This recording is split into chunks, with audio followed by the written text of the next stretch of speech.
Voici les 3 choses les plus importantes à retenir de la conférence de presse d'Hervé Renard. Et certains points soulèvent des questions. Écoutons le premier point qui en soulève une. Depuis quelques mois que je reviendrai sur le continent africain.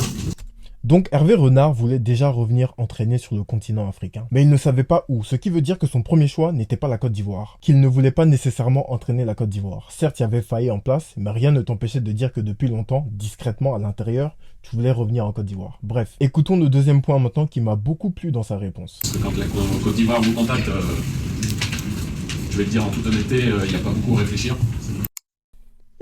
Regardez même le sourire du président quand il a dit ça. Quand la Côte d'Ivoire te contacte, tu réfléchis pas beaucoup. Nous, on est comme le Real de Madrid de l'Afrique. Qui veut pas entraîner une équipe avec d'aussi bons joueurs? Maintenant, écoutons le troisième point et le dernier point qui est le plus intéressant. J'ai choisi un adjoint numéro 1 qui est ivoirien.